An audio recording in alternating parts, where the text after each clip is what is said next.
పిల్లలకు, ప్రేక్షకాభిమానులకు, పెద్దవానిగా, తండ్రిగా నా దీవెనలు ముందుగా మీకు తెలియజేస్తున్నాను.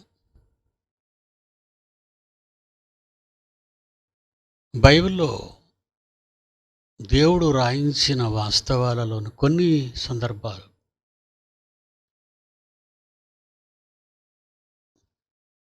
చెప్పాలనుకుంటున్నాను. యూరప్ దేశాల్లో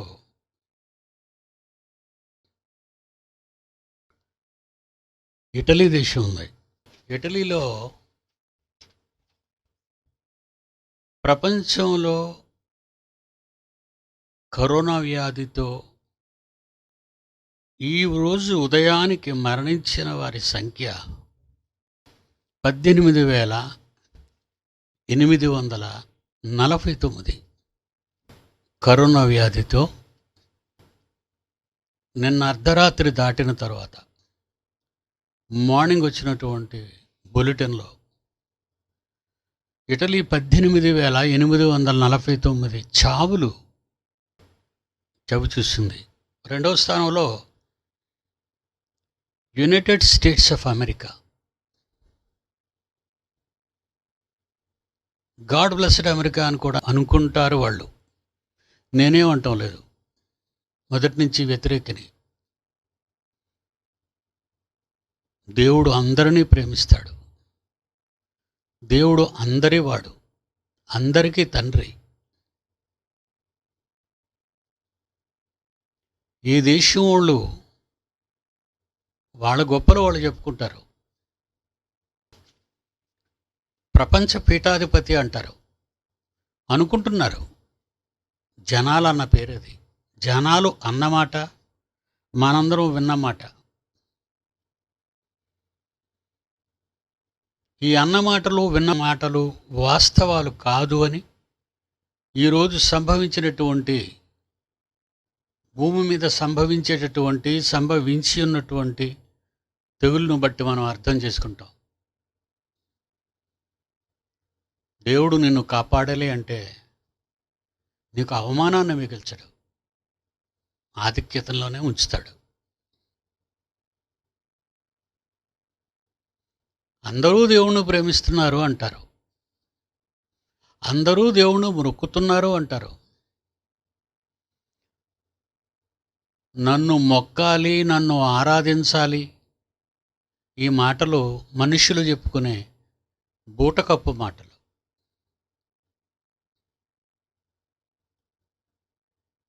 నేను కన్న నా పిల్లలు నాకు పేరు ప్రతిష్టలు తేవాలి, మంచి పిల్లలను కన్నానన్న పేరు వాళ్ళ జీవితాలను బట్టి నాకు వినిపించాలి. అప్పుడే తండ్రిగా నేను ఆనందించగలను. దేవుని పిల్లలారా, గాడ్ బ్లెస్డ్ అమెరికా అని వాళ్ళు చెప్పుకున్నా వాళ్ళకి వీళ్ళకి తేడా 100లోనే ఉంది. ఒకప్పుడు ఈ కరోనా మహమ్మారి ఎంత భయంకరంగా ఇటలీని తాకిందో దాన్ని ఇప్పుడు ఓవర్టేక్ చేస్తుంది యునైటెడ్ స్టేట్స్ ఆఫ్ అమెరికా. ఒక ప్రపంచ క్రైస్తవ పీఠాధిపతి ఉన్న ఇటలీ దేశం, ప్రపంచ పీఠాధిపతి ఉన్న ఇటలీ దేశం అది. ఇకపోతే దేవుడు దీవించిన దేశం అని పేరు, గాడ్ బ్లెస్డ్ అమెరికా అని చెప్పుకుంటున్న అమెరికా రెండో స్థానంలో 18,760. 18,849 ఇటలీ, 18,760 అమెరికా. 10లో తేడా ఉందంతే. ఏమంటే అమెరికాని ఇటలీని ఎందుకు ఇలాగ మారిపోయి అని మీరు అనుకుంటున్నారు కదా. మరి నిజం చెప్పాలి, ఈ ఇటలీలో రోమ్ సిటీ ఉంది. ఒకప్పుడు రోమన్స్ పరిపాలించారు ప్రపంచాన్ని, 4వ మహాసామ్రాజ్యం. ప్రపంచ పాలనలో మొదటి పాలన బాబిలోనియన్స్, రెండవ పాలన మెడో పెర్షియన్స్, మూడవ పరిపాలన గ్రీక్స్, అలెగ్జాండర్ ది గ్రేట్. నాలుగవ పాలన రోమన్స్. క్రీస్తు పూర్వం ప్రపంచాన్ని పాలించిన మహాసామ్రాజ్యాలు ఇవి. ఇప్పుడు ఇటలీ గురించి మాట్లాడుకుంటున్నాం, ఎందుకంటే హయ్యెస్ట్ డెత్స్ ఈరోజు ఇటలీలో ఉన్నాయి. దాన్ని కూడా ఓవర్టేక్ చేయడానికి అమెరికా వెనక నుంచి పరిగెడుతుంది. కొన్ని పదులతో ఇటలీని కూడా దాటిపోతుంది అమెరికా. 2004 అమెరికా నిన్ను కాపాడేది ఎవరు? 2004, 2020 16 సంవత్సరాల క్రితం అమెరికా భవిష్యత్తు చెప్పాను. సింహగర్జన అనే పుస్తకంలో ఈ టైటిల్ ఉంటుంది. ఇంగ్లీష్ కానీ, హిందీ కానీ, తెలుగు కానీ 3 భాషల్లో ముద్రితమైంది పుస్తకం. చాలా పెద్ద పుస్తకం. అమెరికా నిన్ను కాపాడేది ఎవరు? 16 ఏళ్ళు పట్టింది ఈ మాట నెరవేరడానికి. అప్పటికే గాడ్ బ్లెస్డ్ అమెరికా అని పిలిపించుకుంటుంది అది. ఇక ఇటలీ, వాటికన్, రోమ్, పోపు గారు ప్రపంచ పీఠాధిపతి అని పేరు పెట్టేశారు. దేవుని యొక్క మహాజ్ఞానాన్ని ఎలా ప్రకటించాలో తెలియని వాళ్ళు, వాస్తవం చెప్తున్నానండి, దేవుని వాక్యాన్ని చెప్పి ప్రజల మనస్సులను మార్చేదై ఉండాలి. ఏవో ఇచ్చి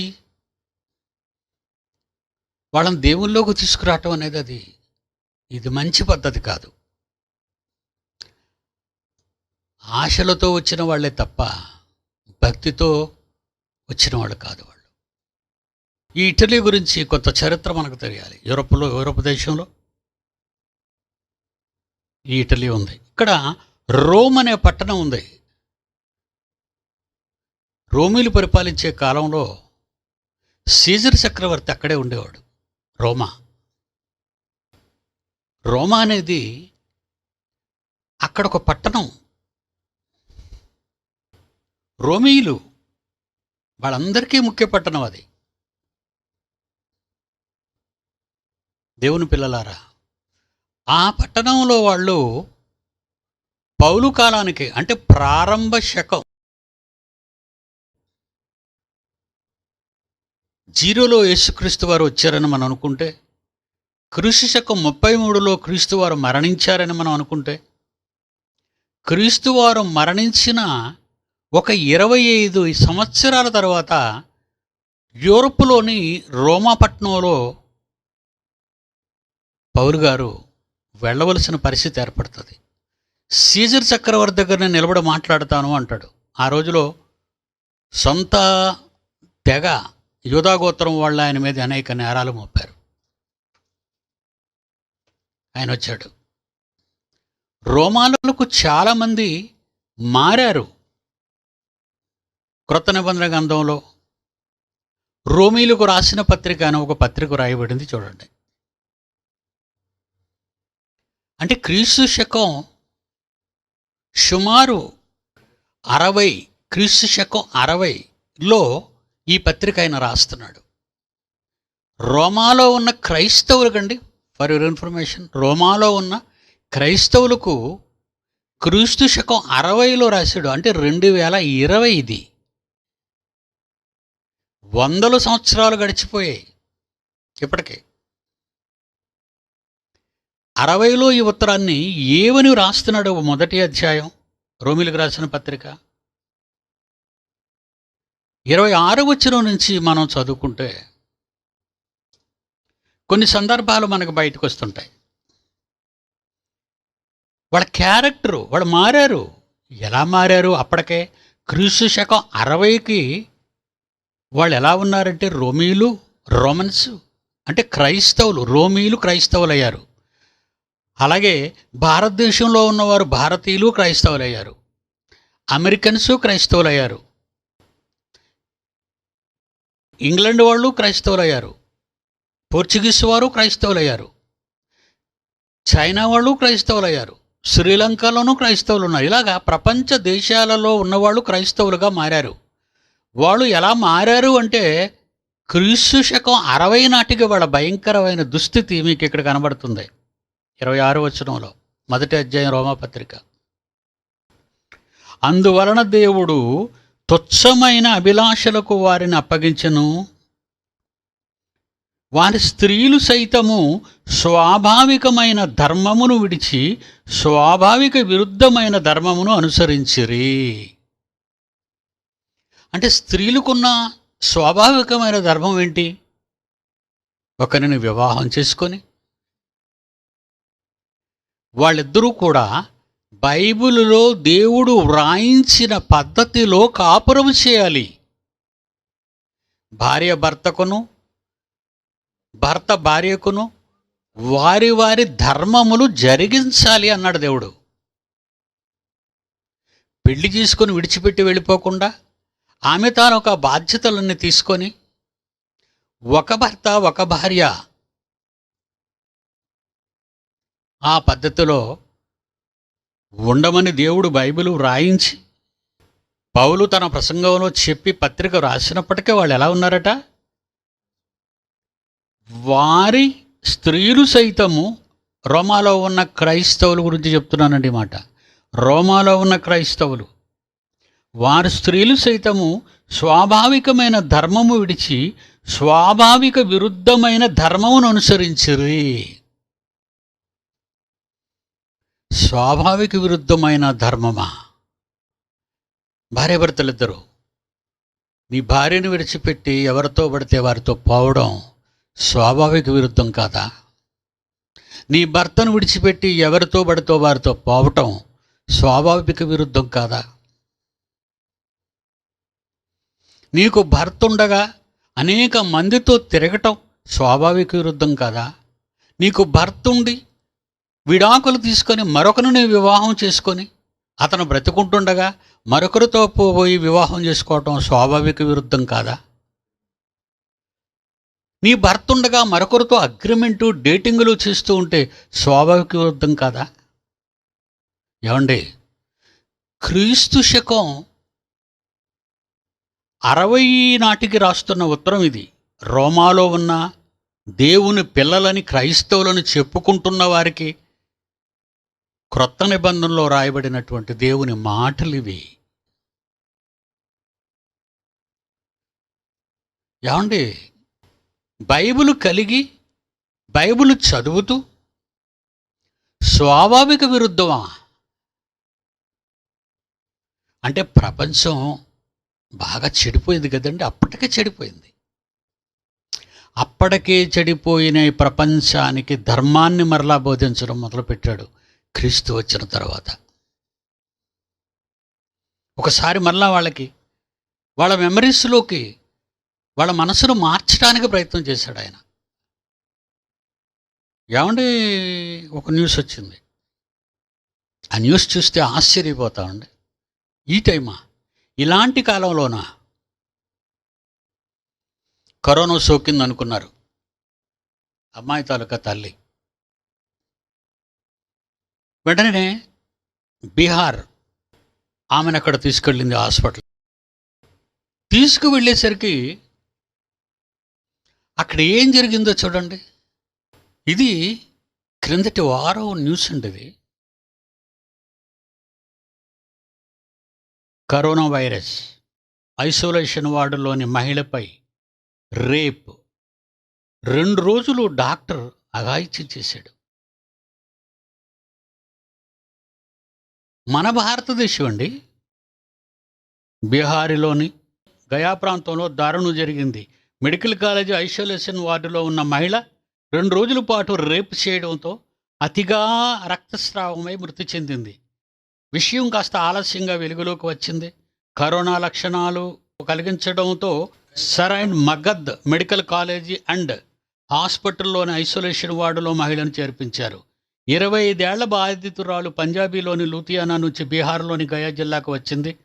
ఆ ప్రయాణం సమయంలో మహిళకు 2 నెలల గర్భిణి అబార్షన్ అయింది. అతిగా రక్తస్రావం అవుతుండటంతో ఆమెను గయాలోని హాస్పిటల్లో చేర్పించారు. మార్చి 27న ఆమె అనుగ్రహం మెడికల్ కాలేజీలో ఎమర్జెన్సీ వార్డులో చేరుకున్నారు. వైద్యులు పరీక్షలు చేసిన వైద్యులు కరోనా పాజిటివ్ లక్షణాలు కనిపించడంతో ఐసోలేషన్ వార్డులో ఉండాల్సిందిగా సూచించారు. అక్కడ ఓ మహిళపై ఏప్రిల్ 2, 3 తేదీల్లో డాక్టరే అఘాయిత్యానికి పాల్పడినట్టు కుటుంబ సభ్యులు ఆరోపిస్తున్నారు. 2 రోజుల తర్వాత కరోనా టెస్ట్ ఫలితం నెగిటివ్ రావడంతో హాస్పిటల్ నుంచి డిశ్చార్జ్ చేశారు. ఇప్పుడు చెప్పండి, ఒక పక్క డాక్టర్లు ప్రాణాలకు తెగించి కరోనా వ్యాధిగ్రస్తులను బాగు చేయటానికి తమ కుటుంబాలను కూడా విడిచిపెట్టి రాత్రింబవళ్ళు రోగులను చూసుకుంటున్నారే. డాక్టర్ విద్యను అభ్యసించిన కనబడే దేవుడని మనం అనుకున్న ఈ దేవుడు ఏం చేశాడో తెలుసా? ఎంత తప్పు చేశాడండి. ఏమండి, ఇలా చట్టానికి దొరికిపోయాడు. ఇలా చట్టానికి దొరకని ఎందరో దొరలుగా సమాజంలో ప్రపంచ దేశాల్లో ఉన్నారండి. మరి వాళ్ళందరినీ ఏ చట్టం పట్టుకుంటుంది? దేవుని చట్టం. మనుషుల చట్టం ఎంత పొడవైనా అంతకంటే పొడవైంది దేవుని చట్టం. నిన్ను విడిచిపెట్టదు. అందుకేనండి ఇలాంటి సమయాల్లో కూడా ప్రపంచాన్ని గొక్క తిప్పకుండా దేవుడు ఇంత కఠిన వైఖరి శిక్షను అమలు చేస్తున్న ఈ కాలంలో వాడు ఎలా అండి మళ్ళాగా చేయాలనుకున్నాడు?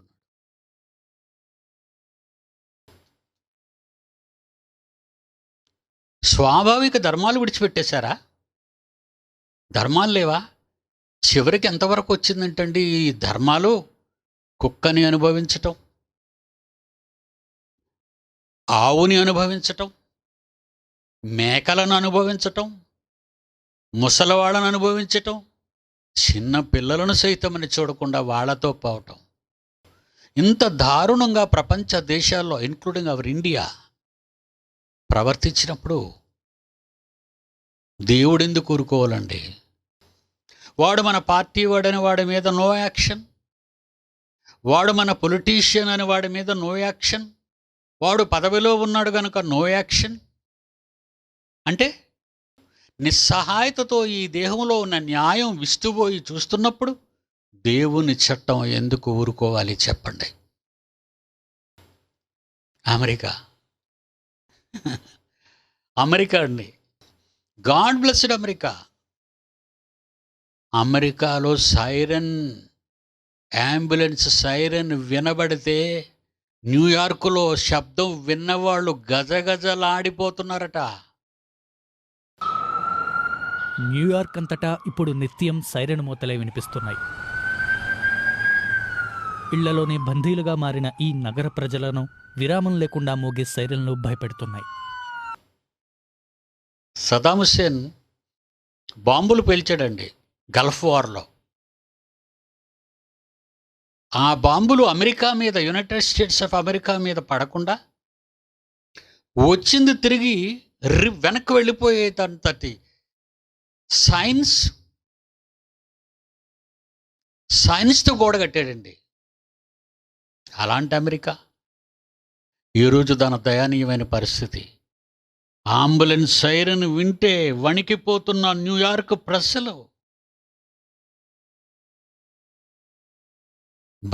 God blessed America భయపడిపోతుందండి. దేవుని పిల్లలారా, అగ్రరాజ్యం మరణాయుధాలు పుష్కలంగా కలిగి ప్రపంచ దేశాలపై పెత్తనం సాధించాలని గాడ్ బ్లెస్డ్ అమెరికా అని గాలి మాటలు చెప్పుకుంటూ తిరుగుతున్న వాళ్ళు ఈరోజు శబ్దానికి భయపడుతున్నారు. ఒక అంబులెన్స్ శబ్దం, అది కరోనా అంటే భయం.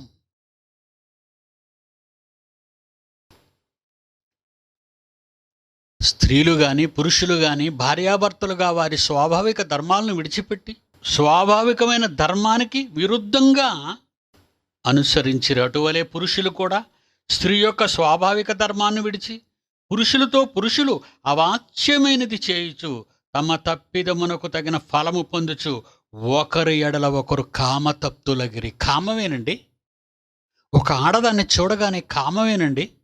తల్లి గుర్తురాదా నీకు? నీ భార్య నీ వలన గర్భవతి కన్న కూతురుని ఎదురుగుండా ఉన్నప్పుడు అప్పుడు కామచింతన కలిగి ఉంటావా? నువ్వు కామాతురతను కలిగి ఉంటావా? నీ చెల్లి ఆడది, నీ అక్క ఆడది, నీ తల్లి ఆడది, నీ కుమార్తె ఆడది. వాళ్ళ మీద చూపని నీ కామాతురత, పరస్త్రీ కనబడగానే నీ మైండ్ డిస్టర్బ్ అవుతుందా? అంత వీకా నీ పర్సనాలిటీ? అంత వీకా నీ మైండ్? అంత సమర్థత లేనివాడవా నువ్వు? నిలబడలేవా? దేవుని పిల్లలారా, క్రీస్తు శకం 60లో ప్రపంచ క్రైస్తవ పీఠాధిపతి అని పేరు పెట్టుకున్నవాడు కూర్చున్న దగ్గర 18,849 వేళ ఉదయానికి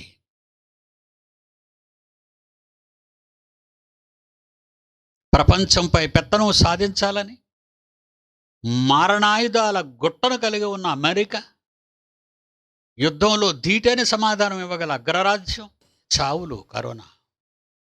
యుద్ధం జరుగుతుంది కనుక సైనికులు చనిపోతున్నారండం వేరు. కంటికి కనిపించని పరిమాణంలో ఉన్న ఇది ఒక వైరస్, ఒక చిన్న పురుగు ఈరోజు ప్రపంచాన్ని వణికిస్తుంది. దేనికో తెలుసా?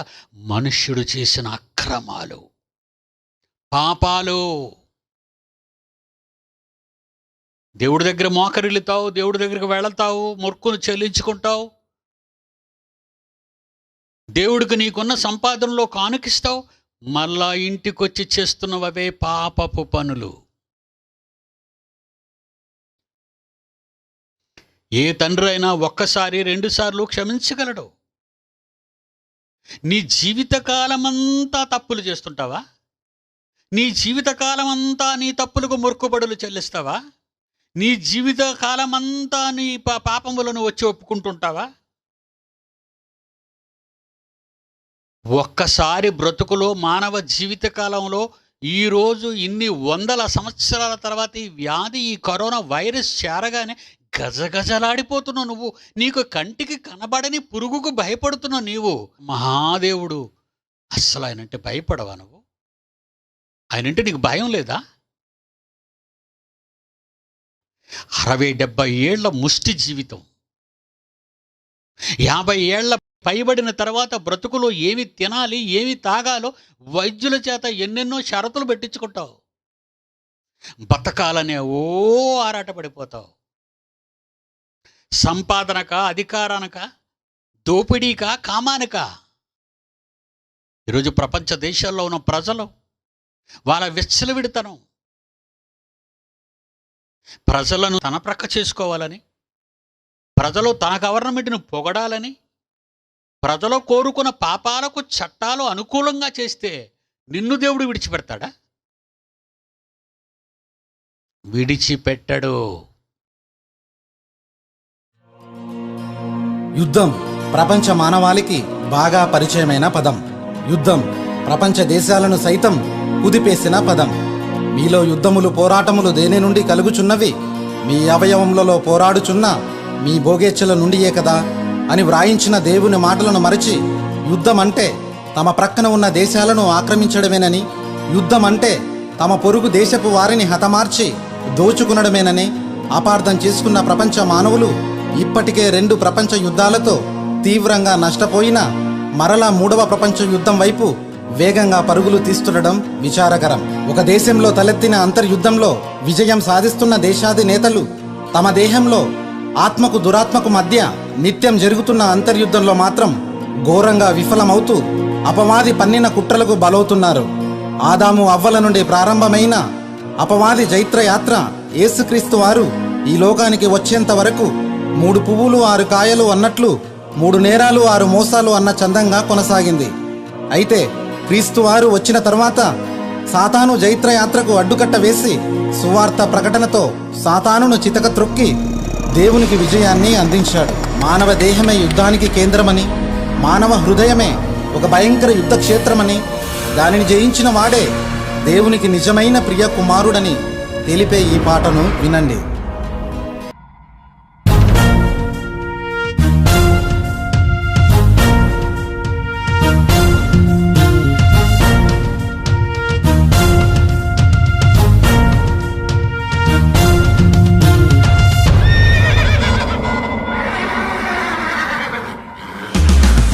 యుద్ధం యుద్ధం అపవాది వాని దూతలతో యుద్ధం యుద్ధం చేయాలి ఓ క్రైస్తవా యుద్ధం యుద్ధం దైవ వాక్యమనే ఖడ్గంతో యుద్ధం యుద్ధం చేయాలి ఓ క్రైస్తవా ఆత్మల రక్షకుడు యేసులా సైన్యానికి ముందుగా సింహము వలె రాజుగా నిలవాలి నీవే ఆత్మలను రక్షించు జీవము గల దేవుని మాటలను యేసువలే ధైర్యముగా చెప్పాలి నీవే అపవాదిని ఓడించాలి ఆ దేవుని గెలిపించాలి ఆత్మీయ పోరాటంలో నీ తనువుని చాలించాలి